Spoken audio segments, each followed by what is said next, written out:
Good evening, everyone. Welcome back to the last webinar of the series of webinar. During the previous three webinars of this series of webinars on inculcating entrepreneurship in higher education institutions, we deep dived into why entrepreneurs are crucial to our economy.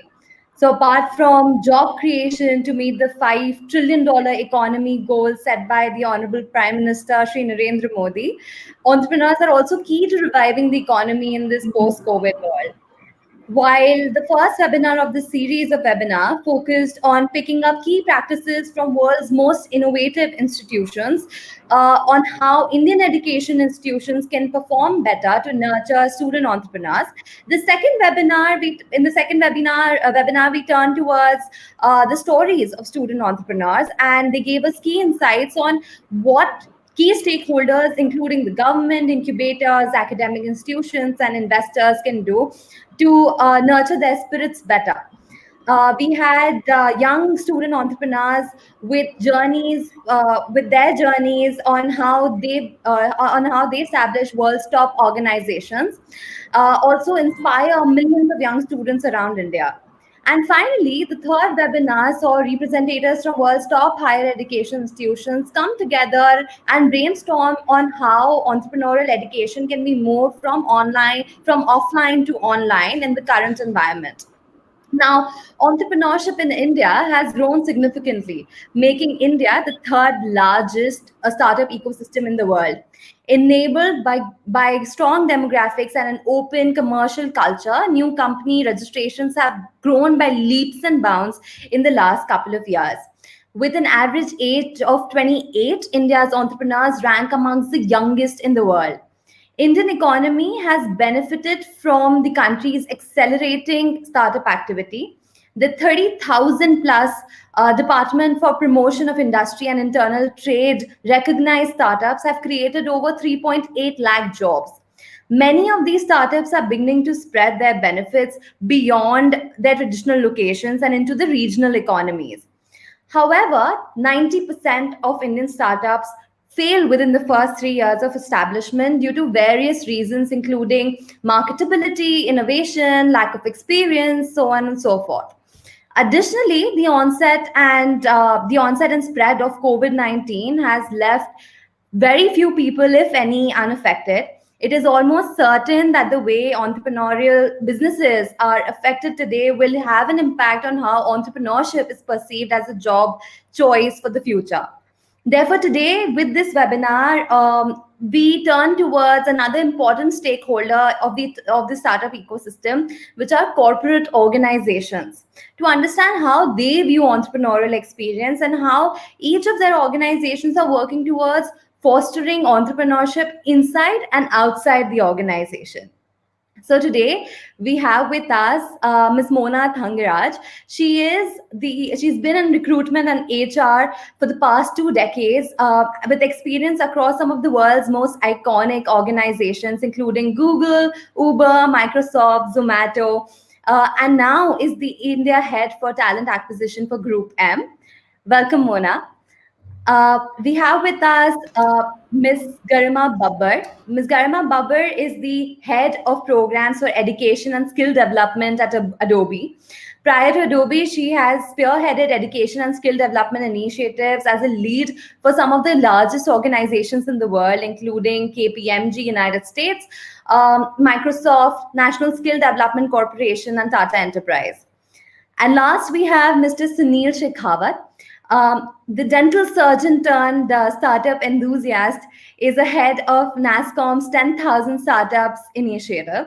In the last 6 years, the initiative has facilitated over 5,000 startups through their startup journeys across 11 cities in India and has largely contributed towards making India the third largest startup ecosystem in the world. We welcome all the panelists and we're delighted to have you on board. So as we begin, the first topic of discussion that we have for you today is that during the last few years, corporate efforts to reach out to the startup ecosystem seem to be on the increase. In its quest for speed and innovation, the tech industry in particular has found a variety of ways to engage with startups. Now, before we move on to the first question, we'd first like to understand if you could deep dive into your own experiences and introduce yourselves, and then we'd like to understand what are some of the activities that your organization is doing to revive the startup spirit within the company and the ecosystem. We'll start with Ms. Mona. Thank you so much, Kavya, and thank you for having me over here. So, to give you a little bit of a background on me, yes, I have 2 decades of experience. I have worked across a lot of different companies, and I feel privileged that I got an opportunity to do so because I got to experience a lot of different ecosystems and what they stood for and learn from them. So, yes, Google being one of them, YouTube, Yahoo, Microsoft, and then also had the privilege of working in a startup ecosystem as well, which was quite an experience and very exciting. So places like Zomato, Reposo, phenomenal experience that I gathered over there. Now, in terms of I think that this is a very, very key skill set. It's not really a functional experience that one brings to the table. It's a mindset that one comes with. Being an entrepreneur is a mindset, and it's a very essential mindset because you are an owner of your work, which is very key to take the organization forward, whichever organization you're a part of. And I've been part of a lot of different organizations where I have seen this being put in practice, where people have joined, people have been given opportunities to come up with creative ideas, to share those ideas, pitch for those ideas, get funding for those ideas from the company, and then go ahead and implement them. Right. So, for example, at Google, we had Gmail, which was one of the products that came out of such initiatives. And I think there are many other companies that do that. So, for me, it is a very, very critical skill set to have. Thank you, Mona. We'll move this question to Ms. Babar. Ma'am, if you could please help us understand what are some of the activities that Adobe is undertaking at the moment to revive the startup spirit within the company and its ecosystem, and if also you could deep dive into your own experience with people with entrepreneurial mindsets within the organization. Thank you, Kavya. And it's really my pleasure to be on this platform with Sunil and Mona. And thank you again, for the generous introduction, Kavya. Uh, well, from an Adobe standpoint, yes, we've been doing a lot of programs because we strongly feel that, as Mona rightly pointed out, it's not about inculcating this as a skill. It's about having a mindset wherever you are, whether it is your higher education journey or maybe even in schools. I can give you a couple of examples of how students are coming up with their prototypes, with their projects, and they are pitching to corporates like us for funding. And while this completely takes us off the ground, that hey, a school student of class 9th or class 10th is coming up with a project like this, but that is what students are all about today. And yes, even grown up adults like us, we also have to, when we are putting together a project, we need to have an entrepreneurial set of mindset, to put everything together, to really look into it, that how this project will work, how do we go deep into it to ensure the success metrics of it, or what is the funding that is required, what kind of team support do we need. So I think, it's a cluster of things that comes together when you have to put a startup in place or when you have to put any project in place. And it's about your mindset. It is about your creative journey, how you're really going to nurture it and take it forward. I've I've had, I think, the good fortune of working with NSDC prior to Adobe. And that is where I think the entire journey of skills started. So even when the Ministry of Skill Development was not there, we had National Skill Development Corporation, which was set up by the Ministry of Finance in India. And I really take pride in saying that I've been a part of NSDC's journey, where what are the roles, what are the job roles required by the industry, what are the skill sets that needs to have from a school education to a higher education, and even taking the skills to I think a global platform with contests like World Skills competitions. So I think that's been the journey of India from the scratch. And that was a very small team that came together with an entrepreneurial bent of mind. And skills is now a national topic where a ministry is also there, and everybody is contributing their best for the growth of skill development in India. So from an Adobe standpoint, we've been doing a lot of projects with students. And something which is very close to my heart, I'm going to talk about is our partnership with Niti Aayog, Atal Innovation Mission, where they have Atal Mentorship Program. And these students came to Adobe to further polish their projects. And these were about, 75 students from various schools. And everybody, the entire leadership was bowled over by the wonderful projects these students had put together, be it an app for monitoring attendance system, for anti-bullying, you name it, and there were such wonderful digital projects, which these students had created and the way they pitched their ideas. And something that really touched me was not about how they spoke about it, but with what conviction that they had put together the entire project and the team spirit. And that is something, it was a learning experience for the entire team at Adobe from the school students. So I'm going to pause here. There's lots more that we're going to talk about in today's session. Back to you, Yes. Kavya. Thank you.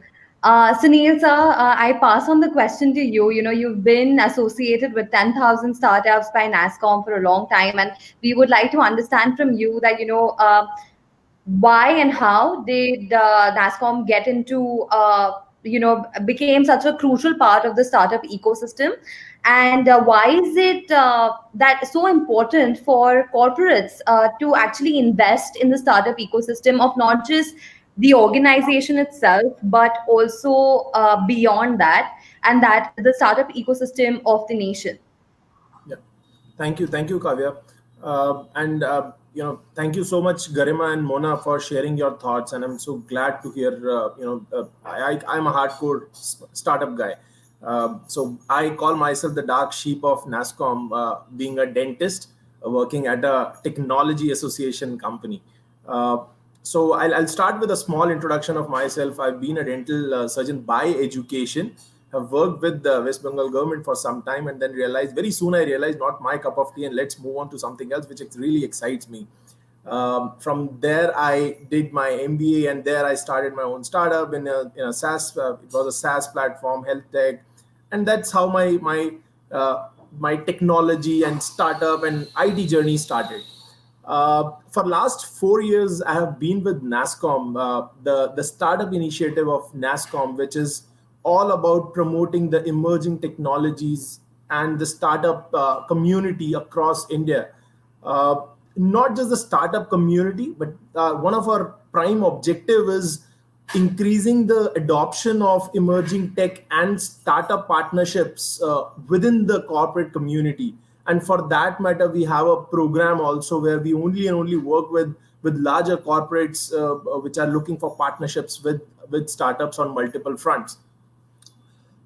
Coming to the point that why it is a necessity today for corporates, or why why this whole setup is required. I think every large company. So the biggest threat for a large company is not the competitor who is next to them. I think it's the one which is working in a 10 by 10 room.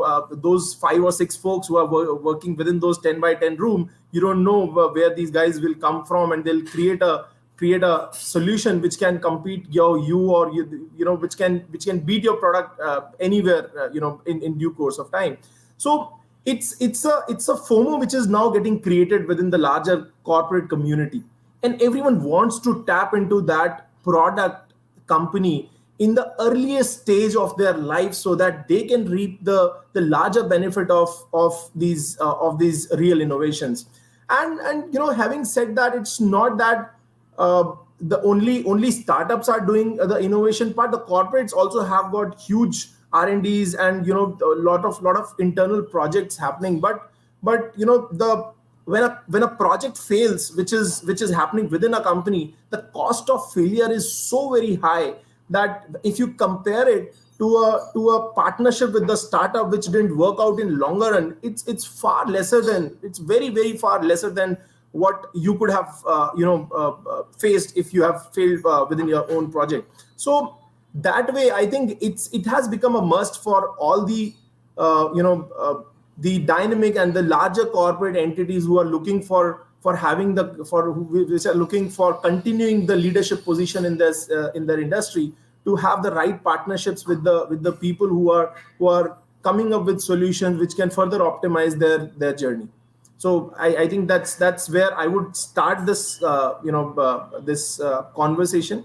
I have a lot to share on I really like the topic you guys have picked up, because some of them are really close to my heart. So let's see how this whole conversation evolves. Thank you. Thank you, sir. So, Mona, we would like to take a point from what Sunil just mentioned, and we would like to, ask you the same. Is having a chief digital officer or a chief innovation officer in an organization enough? Or, in your experience, how has a corporate benefited from partnering with a startup? So, to answer your question, I don't think there's only one thing that makes something enough. When you talk about a company, it's an amalgamation of a whole lot of different things. There are a whole lot of different aspects that come together to make it successful, right? So even if you have a chief innovation officer, someone who's just concentrating on creating new ideas, new technology, new way forward, is not sufficient according to me. I think so at Group M in particular, we stand by innovation and creation. Okay, that's one of our mottos. That's one of our core values. When you're trying to create innovation, you're trying to do it at every level within the organization. Only then can the company move forward, right? So when you talk about having an incubator within a company, yes, I agree with Sunil. The cost is very high. When you look at an organization and if you look at projects, and you invest projects, because people that you've hired are spending some part of their time working on these projects, and if it fails, there's a huge investment loss, right? But that is a company willing to take that risk to move forward. When we talk about entrepreneurs, they're also they're the ones who take the risk. Without taking risk, in my opinion, you cannot move an organization forward. But with that said, obviously you have to weigh pros and cons. Absolutely. Thank you for your inputs. I'll pass the question to Garima ma'am as well, that, to understand what is her experience been with startups tying up with, or partnering with Adobe and with Microsoft or KPMG US. In your experience, how has that panned out, and what were the key benefits that, corporates look at while partnering with startups? Well, Kavya, my experience has been really interesting. I have come across multiple startups, and I'm still good friends with a couple of them, and they have done amazing job in delivering the kind of product, in the kind of impact that we really wanted. So I've always been into education and skills. And for us, the benchmark is, let me take an example of what we are doing currently in Adobe. So we have a program called Adobe Digital Disha, and there's a huge target that we have to train, X million teachers and also students on creativity as a skill. And the partners that we really like working are actually those startups, who are really invested in the topic of education and really want to really contribute and making a difference. And I think this is something that, the out of the box thinking, their involvement in terms of their time, and uh, I also personally feel it's okay if something doesn't go well. It's okay to fail, because if this is something that we always advocate to the students, why not we apply it to our own selves as well? But yes, take risks, be bold enough to really venture into that direction. And if somebody believes in it, go for it. And if it doesn't work out, it's all right. It's been learning for you. And then move on to the next. But it does not mean that you give it up. Even if you fail 10 times, get up the 11th time and work towards it. That's something that I completely believe, and I encourage people who work with me on those projects. Great. Thank you, ma'am, for your input as well. So now we move on to the second topic at hand, which is that, in the past, we've seen that almost all organizations, corporate organizations, laud CEOs and CTOs of different startups for their achievements. But when it comes to hiring these CTOs and CEOs post their failed startup experience, hirers often find it difficult to see the value in their skill sets and experience. And in fact, a lot of times they see a mismatch in the company values versus the values that an entrepreneur might bring on board. I'll direct this question to Amona first, and I would like to understand from her, is this narrative still applicable in today's hiring process? So I would not think so, that this narrative is still prevalent, and I would be very surprised to see if people still think like that. Like Garima mentioned, right? So it's okay to fail. It's absolutely okay. But you have to have that drive to try, to implement something. And obviously, you have to keep on trying to make it better and better. When people come up with an idea and then they put it into implementation, there's a lot of tweaks that go into it. There's a lot of work that goes into it. When we look at hiring entrepreneurs or hiring anyone for that matter, you're always looking at a profile that brings something different to the table. You can hire people with the functional expertise. They can be the best marketeers, but what is it that they're bringing to the table which is different?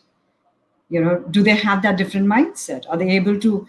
Because if I, in a company, in an organization, or let's say Group M, if I end up hiring 5 brilliant marketeers, where is that innovation? Where is that out of the box thinking coming from?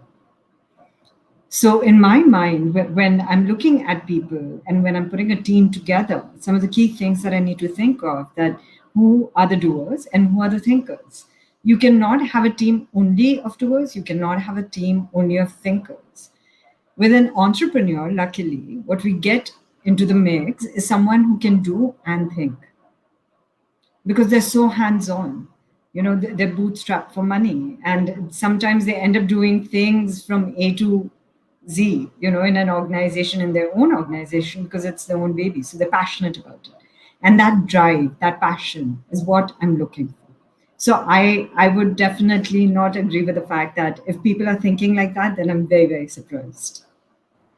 Thank you for your inputs. I'll direct this question to Sunil sir first to understand what has his experience been while working with corporates and with startups at the same time. And do you think this narrative is still applicable? Okay, so I have my own journey to share with you all, because I come from a startup background. I did my startup. I ran it for 4 years. I raised a couple of rounds, and we could not secure the next round, and we eventually failed. When I was moving out of my startup, obviously when you are moving out after a failure, you always have a fear in your mind. But I was always, I was always of the thought process that definitely compared to my all batchmates or my all friends, I have gained more than the kind of experience, the kind of exposure I had in my 4 years of startup journey was very different. And let's see who is going to value that experience.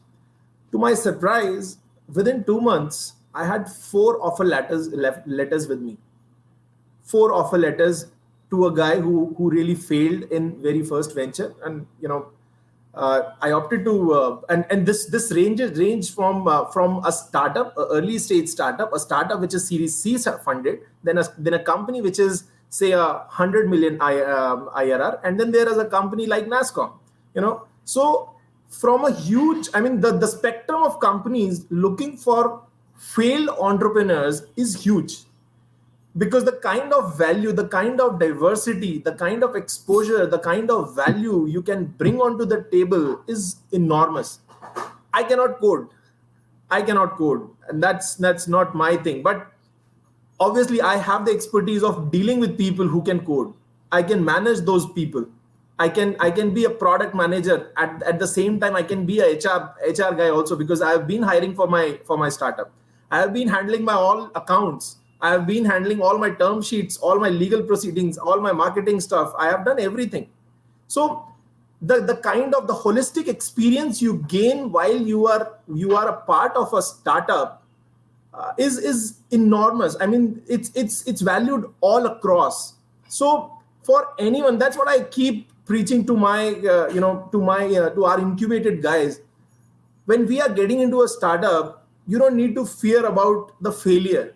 I mean, your business may fail, but you as an individual are not going to fail at all. This is for sure. This is just that you just have to be honest about what you are doing today. Whether you fail today or not, you are going to be a successful man in the longer run. So that's what I have seen, and it really has helped me a lot. And that's what I see with other people also, because although we are the best incubator, the largest incubator, the oldest incubator in this country, but still we see a decent number of people failing every year. Yeah, I mean, if I have to give you a ballpark figure, 50 to 60% of the startups, they still shut. Even when, I mean, the startups which we incubate are highly curated, and still we see 50 to 60% of them shut down in 5 years.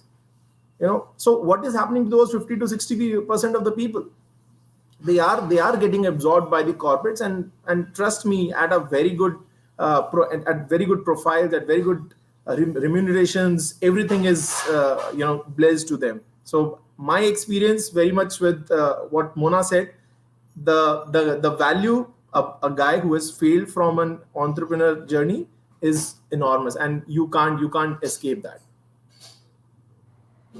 I'll direct this question now to thank you, sir, and I'll direct this question now to Garima ma'am as well. What has your experience been with former entrepreneurs, and what value do you think that they add to an organization? Well, first of all, thank you so much, Sunil, for really sharing your journey with, I think, the entire audience who's watching us live will be truly inspired by hearing your journey. Thank you.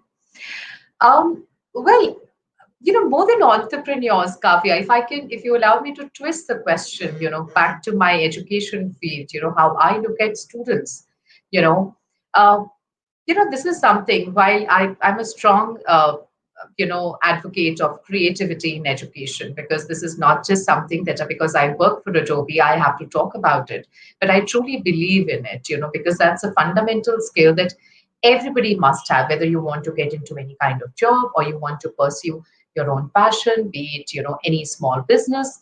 You need to have some fundamental skills, because gone are the days when you have to either you have to compartmentalize yourself either into art, science, or commerce.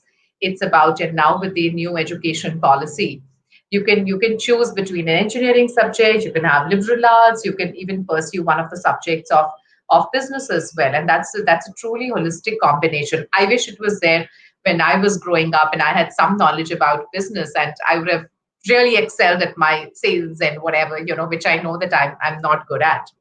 But this is the difference today. Right at the grassroots level, I would say we need to change fundamentals from an education perspective. Let's go one step higher and apply it in our lives. So I think when we try an application of it, it's again coming back to the same point which I said earlier. It's about your own mindset, how you apply it. And something very interesting which I notice in higher education these days is about these incubation centers, or entrepreneurship is one of the subjects which students are studying, right? From, it's not about their own vocational subject, but it's a part of their mainframe curriculum, and that's amazing. So I think it's when you talk about the framework of higher education or even school education, that is changing. So that is the entire change that is bringing on to it, and that's a fundamental shift that we are getting into. And then if you talk about, I was reading something, we are talking about digital, we are talking about startups, and I don't think, if you, even if you look at youth of today, and something that if I want to create, probably I don't think I have the right mindset or the framework to do it, but if you look at what students are creating with AI, with ML, with digital, it's amazing. but then how do you sustain it? And that is where I think Sunil's thoughts really come into play, that whatever experience that you gain, even if something that doesn't go well, but because you've had that holistic experience from education, from your working in that particular field, be it your HR, be it your business, sales, operations, the entire, I would say, the consolidation of a mini organization, that helps you to hone your career going forward. I'd like to share another point as well, and this is something which I'm studying at the moment in depth, is about this Atmanirbhar app, which has recently come up by students. That is something, that is amazing. When we talk about India, and as you rightly pointed out in your opening remarks, we are talking about $1 trillion, economy. We are the third largest startup ecosystem, but we have to grow forward from here. And I would say COVID has really accelerated digital growth. And you will definitely see more and more startups coming up, more and more job creators coming up in today's way. Thank you, ma'am. Now, quickly, I would want to understand this as well. That apart from the fact that entrepreneurs really bring a holistic set of skills, what is it exactly per industry? So I'd start with Garima, ma'am. That in Adobe, for example, when you are looking at a potential hire who's a former entrepreneur, what is it exactly? What are the skills that excite you, that make you feel that yes, this might be the right person for the job?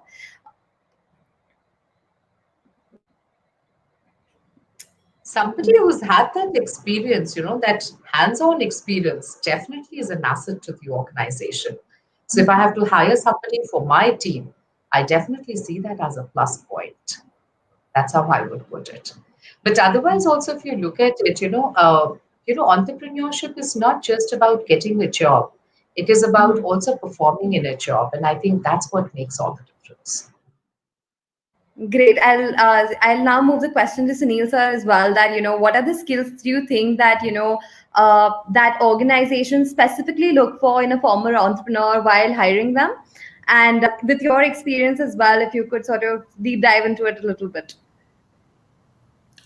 The moment I joined NASCOM, I made sure that all the people which we hire in my team of 10,000 startups, which is a very small team of say 22 people across India, that the very first important quality that we look for is the leadership. We need people who have that leadership, who have that that mindset of taking initiatives, because we are a not-for-profit and we work with the governments by suggesting and coming up with newer ideas to promote technology and startups and support the ecosystem. So we need minds which have that mindset of thinking out of the box, coming up with your own idea, your own creativity. So that's one thing that we particularly look for, and this is something which is a de facto quality of an entrepreneur. So, and a failed entrepreneur is a very good fit for our program and our team. Great, sir. Thanks for your inputs. Mona, a lot of times entrepreneurs are described as generalists, and that they may not have that niche.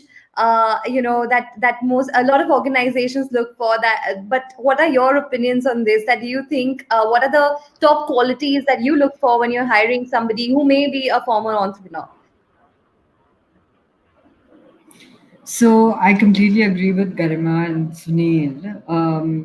It is a mindset. Yes, I mean, we do look for leadership, and like Garima said, that these people that when they come to the table, one thing that they really do bring is resourcefulness. They're very resourceful. They know they don't crumble under pressure. We all have to agree that whichever environment we work in, be it NASCOM, be it Adobe, be it Group M, be it any other organization that any of us have ever worked in, the pressure is always there. Entrepreneurs never crumble under pressure. They know how to deal with it. They're very resourceful. They know how to figure things out. They know how to, look at different solutions, and that's where the creative aspect comes into play. So for me, that is a very key skill to have. because you can find solutions. You can be, like I said previously, you can be a thinker and then you're a doer as well. Thank you so much for all of your inputs. Now we'll move on to the third and the final the set of discussion, which is basically that we've seen in India academic institutions play a very significant role in not just enhancing the skills of a student, but also when it comes to getting their first job or getting their first gig. Now here, despite the increasing number of premier institutions in India, 60% of MNCs first report that they need despite of hiring from these top tier institutions, they need to still invest in training their employees with skills that are quintessential to an entrepreneurial organization, much like the organizations that all of you represent. So, what are the skills that academic institutions should be focusing upon while preparing the future work engines of the world, and while preparing them to get to be hired by innovative organizations like yourselves, and also what is the best way that they can prepare them to be the entrepreneurs of the world? I'll start off with Sunil sir. Thank you. So, you know, I think the current curriculum is more about 90% of the classroom teaching and then 10% of the outdoor and hands-on. I think this whole combination need to be reversed. 90% hands-on and then 10% of the theory is, I think, something which, or maybe slightly on a less, maybe 80-20, but it needs to be worked out in that fashion, because when a fresh mind comes out of a campus, what happens is you are always messed up between what you have read in a book and what you are going through in the real life. I think that messy situation needs to be addressed properly, and for that matter, I think the more hands-on experience somebody has while they are going through the theoretical process, I think it's good for them to cope up with those situations, to address these situations in their career. So I think this hands-on experience part needs to be promoted more on while the student is in campus. Got it, sir. Thank you for your inputs. Garima ma'am, I'll ask the question to you as well, that, what are the skills that academic institutions should really be focusing on? I think we are moving away from that quintessential mindset of going to an engineering school followed by an MBA school and then jumping into a consultancy job. So how is that ecosystem changing, and what is it that academic institutions should, according to a corporate, should really be focusing upon? Well, I handle education and skills, and I work a lot with students, with a lot of institutions. And well, students are globally connected, let's first understand that. Number two, when we talk about our own economy, and the only way that we have to progress is to ensure that it's not about students getting their first job, but how do we nurture them? For example, this is something that when I work very closely with higher ed institutions, and I always encourage that in your final year, you must have a 6 months project internship where students work very closely with corporates and really understand that it's very easy to get that job, but how do you get it is something that you need to nurture yourself. And not only that, how do you perform? It has to have teamwork, it has to have skills, it has to have the right attitude, knowledge, and of course, and success is not something that, okay, I got my first job in this XYZ company. It's not the brand that matters, but also how you are learning and how you are growing up the ladder. So coming back to it, I think the first step is integrated into the curriculum. There has to be projects that are given to the students. Hands-on knowledge has to be given. That is important. And if you have to accelerate entrepreneurship, and something that we do at Adobe, we provide work experience program to school students and even to higher ed students, And in that, our project managers, our engineers work very closely with these students to not just share what these products are all about, because the entire engineering team is based here in India, but also insights about how they have to perform within the team. That is important. Number two, if they have to take this, entrepreneurial bent of mind, when you talk about changing technology, it's not everybody's cup of tea. For example, if a student is from arts background, don't push him into something which is important, like engineering or anything. There are so many creative fields from an arts perspective. They could be design thinking, he can be an artist. So promote and nurture whatever skills the student wants to pursue, rather than really getting into it. Oh, my peers, my friends are doing it, but you have to follow your heart, and then only you can really go forward and perform, either as an entrepreneur, or even if whatever job. So universities, they have to be that knowledge hub, which is important for economic development. And there are, incubation centers, there are entrepreneurship curriculum that has been introduced. And of course, fortunately, now there's plethora of online courses which are available for students. They must benefit from that, and they can even do multiple courses. There are so many free available, edX is there, Coursera is there. There are so many, international universities which have come up with amazing courses, those short-term courses, and they really add up to your not just your resume but also your skill sets. So I would strongly advise the students to really go in for that. And something that I really want students to really look into it, that it's important for them to understand how things are evolving. So if I have to do any particular course, at this age, after 2 decades of my career, it's all right for them. So I think that change management is also important for them, that it's not that they have to stick to a particular field. Jobs are changing, skill sets are changing, job roles are changing, and we work very closely with NASCOM on curriculum, with the Sector Skill Council, on various occupational standards.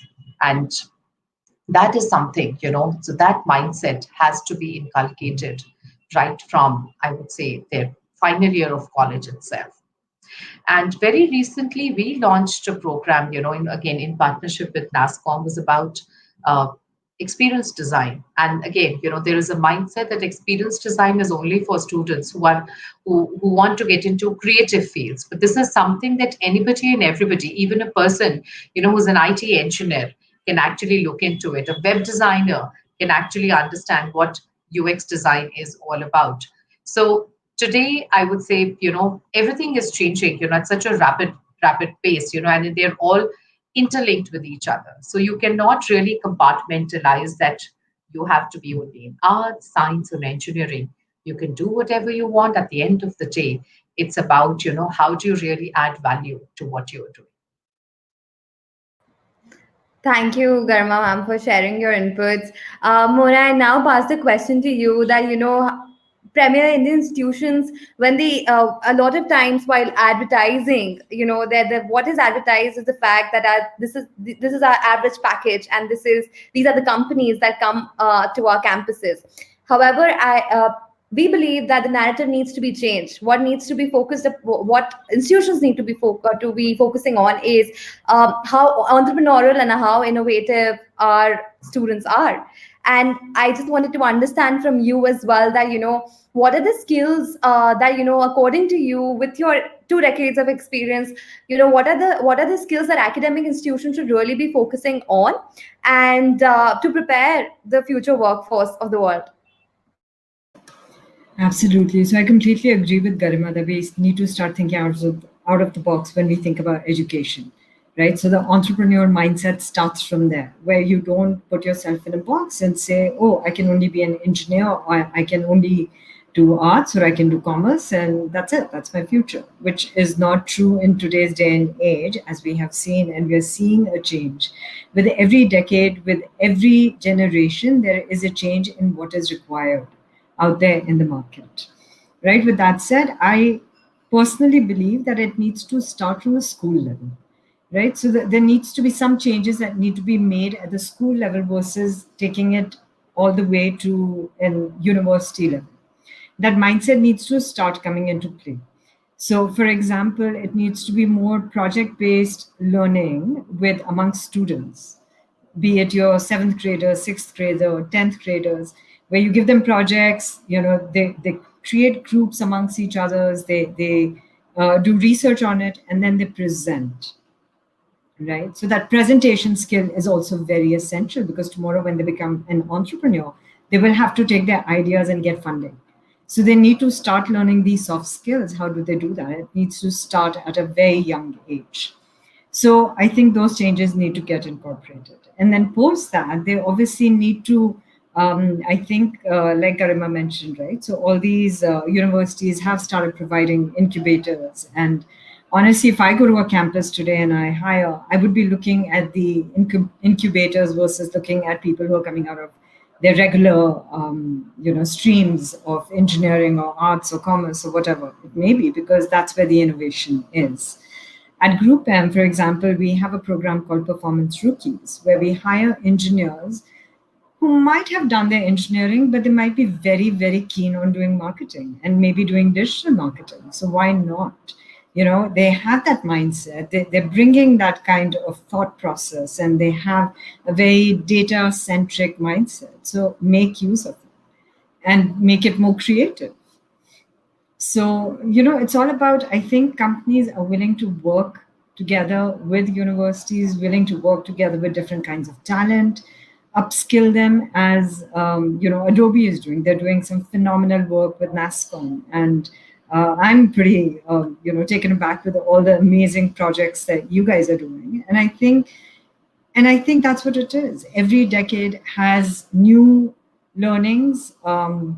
And we need to inculcate that. We cannot be stuck in a stereotypical little bubble. Even though we're in the times of COVID and everything is changing around us, but we need to break away from those bubbles. We need to be more creative. We need to think out of the box, for sure.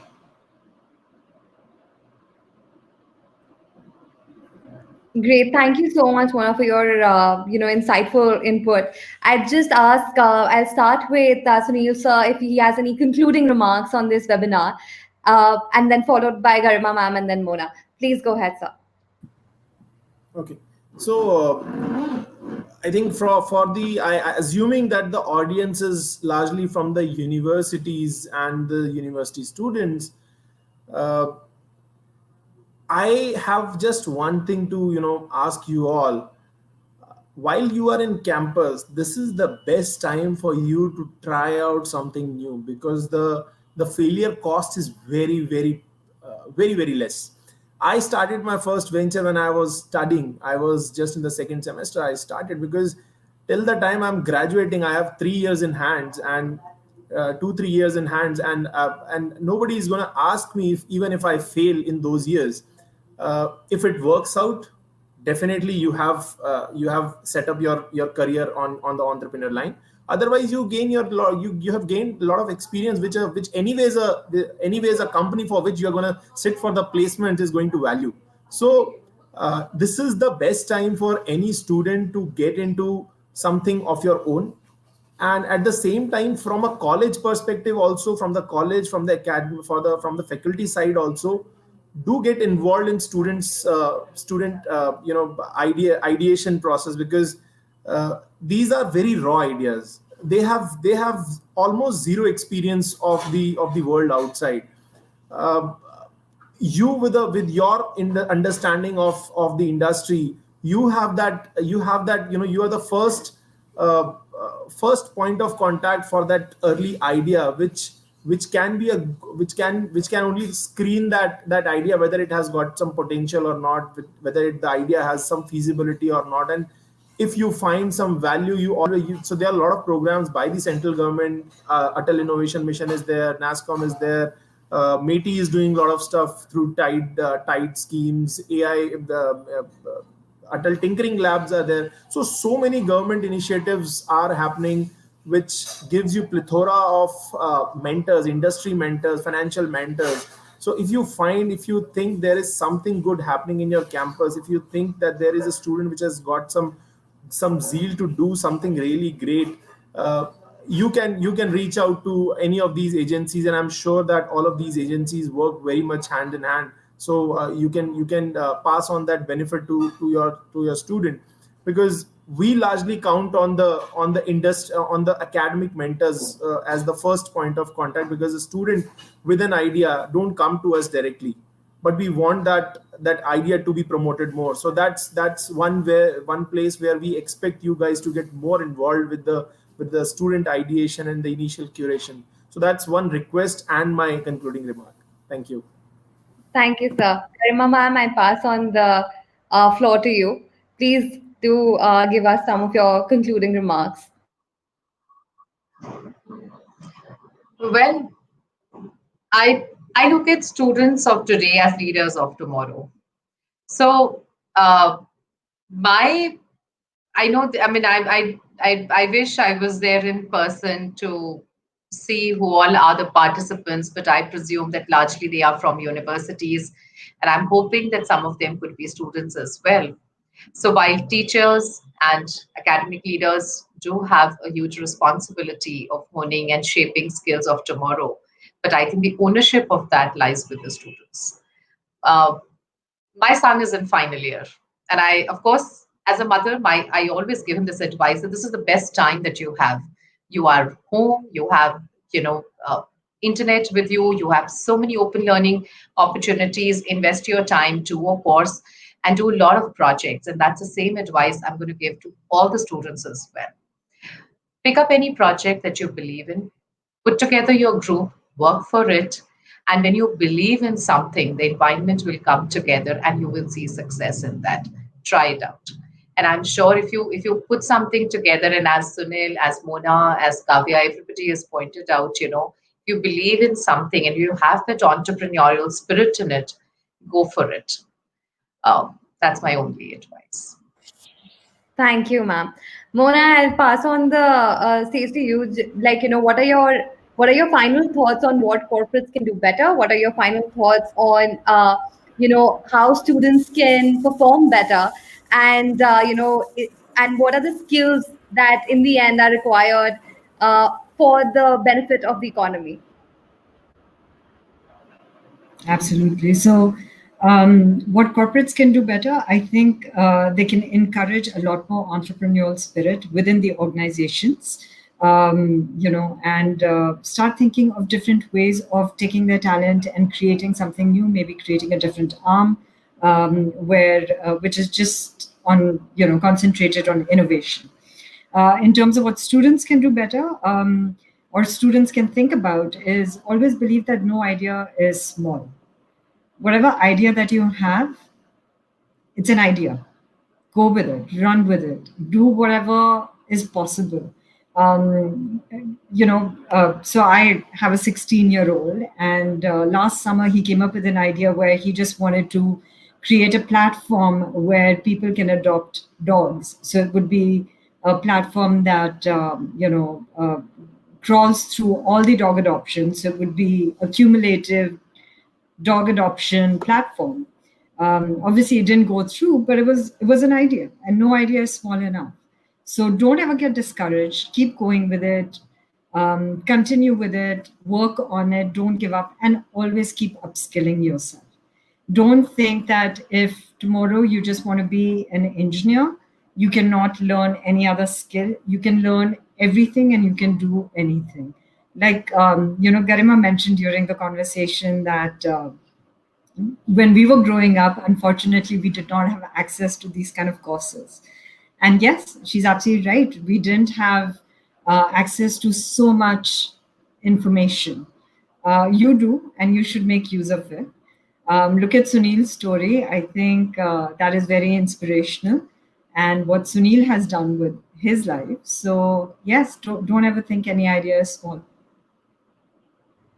Thank you so much, everyone, for joining us today. I thank the audience as well for sending us these questions, and to the panelists, of course, for giving us these insightful insights into entrepreneurship from a corporate lens. Thank you so much. I hope that you had as good a time as we did listening to you. Thank you. Absolutely. Thank you, Thank you. Kavya. Thank you, everyone. Bye Thank bye. you. Have a great Thank, Thank you, weekend. Mona. thank you so much. It was Thank